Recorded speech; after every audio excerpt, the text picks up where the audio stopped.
about the money for this fight. This is about settling a blood rivalry. You know, this is a long time coming. You know, this guy's been holding it off as long as he could until he had no chance. Now, there are no other opportunities. You know, this is the biggest opportunity he can get to pay his alimony, to pay his child support. So, of course, he's got to come and take this losing paycheck. When you said that you got a pay cut for this fight, I'm curious, are you still getting a slice of the pay-per-view, or did you agree to forgo that just to get this fight? Yeah, I forego the pay-per-view. I don't care about the pay-per-view for this fight. You know, this is a personal fight. I want to come and put on a show to the UFC and show that I'm deserving of being a lifetime UFC fighter. Is there going to be any issue for you controlling the emotion in the cage, or once you're in there, will it just be another fight? It's just another fight for me. You know, I put the emotions to the side. You know, I'm not an ultimate feelings champion. I'm an ultimate fighting champion. So there will be no feelings involved and no mercy on Jorge Masvidal on Saturday night. He said that when you guys used to spar together, he used to be able to make you quit through body shots and things like that. I'm curious. He even asked his interviewer to ask you if that was the case. Did you ever quit in sparring through body shots? Not one time. You can't believe anything that guy says. He's full of lies, full of manipulation to the media to make him look like the good guy. You know, he likes to always say I was sleeping on his couch. No, this is 2022. Get your gender pronouns right. I slept on her couch. And by her, I mean his wife. They're still legally married. Maritza Masvidal, the lady that sacrificed it all so we could chase our dreams together, you know, so we could just be focused on our dreams, you know. And he's out there cheating on her, cheating on his wife, cheating on his kids. So Saturday night, this is for Maritza and all the people he backstabbed. Acknowledging gender pronouns is very progressive of you, Colby. I'm kind of surprised. He said that the headline on Sunday morning will be Colby in critical condition, might not make it. In your opinion, what will the headline be on Sunday?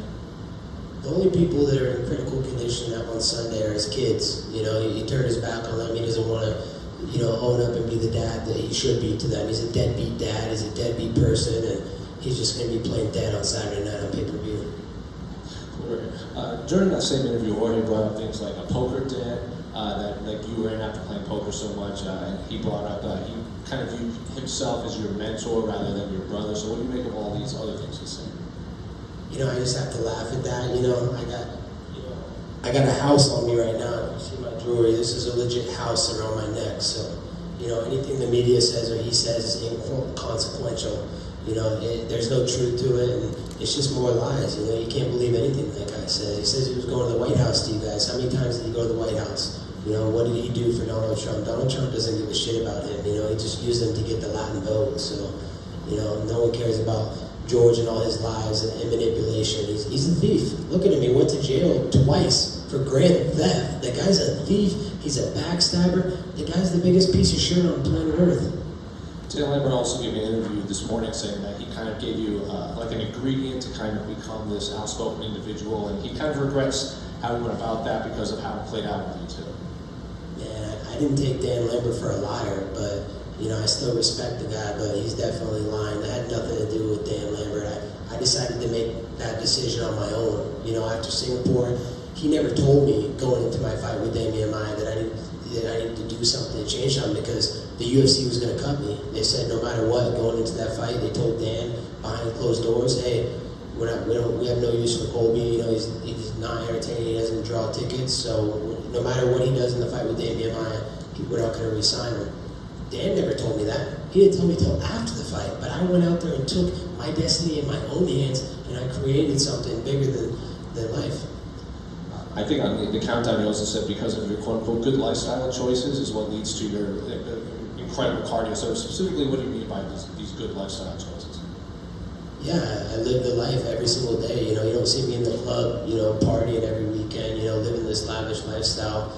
You know, yeah, I like to buy some nice jewelry and you know, have because I can afford it. But you know, I live a very clean lifestyle. I eat healthy food every day. I'm in the gym every single day, trying to get better, work on my crafts. I never asked for handouts. I'm not like Jorge Masvidal. That guy's the definition of handouts. He used to use an Obama phone. He used to use food stamps from the government. He's Fidel Castro Jr. The guy's the definition of communism, and here he is trying to act like he's a right-winger now. So it's just funny, the hypocrisy. Colby, down here, you talked about Trump briefly. Have you been in contact with the Trump family or any members of them coming back for this fight? Yeah, I've been in touch with them. You know, I know Dana said that when we first got this fight announced that the big man was going to be coming out, but he's got a big, busy schedule. You know, he just launched that new Truth Social platform, so I know he's really busy working on that. And he's campaigning again. He's got a big run coming up in 2024. He's trying to make America great again. He's trying to undo all these crappy policies that have led to all this inflation in America and just this country going down the toilet. So he's trying to bring it back. Thank you. God bless Donald Trump and the Trump family. And George is in one of these rooms around here. We don't know where, but this would be the closest you've been to him, well, I'm presuming since an alleged incident at AT&T. When was the last time that you remember seeing George face to face of what happened? Yeah, face to face in a room, you know, besides, you know, a little Zoom interview with Stephen A. Smith last week. Since I think we got separated. No, I think it was UFC Anaheim when Daniel Cormier was fighting Stipe. And that was the last time I fought him. He was yelling from the 5th row back because, of course, he didn't have front row seats like me. He wasn't the best fighter in the world with a championship belt around his waist. So, you know, that's all he does. He's all bark. He's all talk. He's no walk. And final one for me. Are you willing to bury the hatchet after the fight, regardless of the result? Absolutely not. Who wants to bury the hatchet with a criminal, with a thief, with a dirtbag scumbag? Dude, the guy, more of his family likes me than they even like him. So I'm not burning with this dirtbag criminal. You know, anytime I ever see that guy, he's gonna have to leave Miami. The city isn't big enough for both of us. So if I see him in Miami, he's getting dropped on his head. But he doesn't even train in Miami. Actually, he's from Broward County. He trains in Coconut Creek, Florida, and lives there.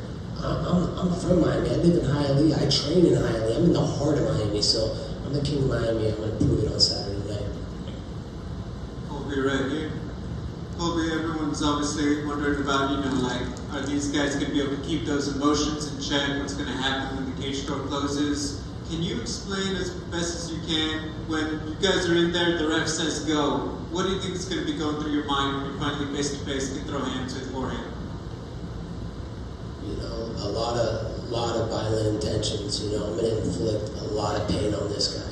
He's talked recklessly, you know, and just a lot of lies and trying to make me look like the bad guy and trying to make put himself in a positive light. So I'm just going to inflict pain on him. I'm not going to think about, you know, all the emotions and all the energy and, you know, our past. I'm just going to think about the present, the moment, and putting that guy in his death chair. When people talk about rivalries, some of the best ones are the ones that force their opponent to overcome their insecurities. Are there any that Jorge brings out in you that you've had to overcome? No, not at all, because nothing he says is true. It's all lies. So, you know, I'm just being myself. You know, I don't care what you guys think of me. If you think I'm the bad guy, if you think I'm the good guy, Saturday night you can be the judge of what kind of guy I am. In terms of the welterweight division, it's looking like Kamaru Usman's probably going to take on Leon Edwards. Obviously a big win here. You still get to stay in that conversation to get back up there. Who do you think wins in that coming fight? You know, I have no idea. I could care less who wins. You know, I'm just worried about my business on Saturday night and handling another personal beef, you know, with Dustin Poirier next. That fight needs to happen. He's talked too reckless in the media now. He said it's on site, and the last time he was talking to your clickbait merchants, he was saying, I'm not going to fight Colby in the octagon where there's finances on the line. I'm going to fight him in the streets, and we're both going to go to jail. So it's funny because, you know, it's very ironic because he talks about being a family guy, a good guy, but he wants to fight me in the streets and potentially go away from his family. So Dustin Poirier has all these stipulations to fight me. I just have one stipulation. My one stipulation is he lets the world watch and enjoy themselves. You know, Dustin, like you do with Connor when he's in bed with your wife, Jolie, you little cuck.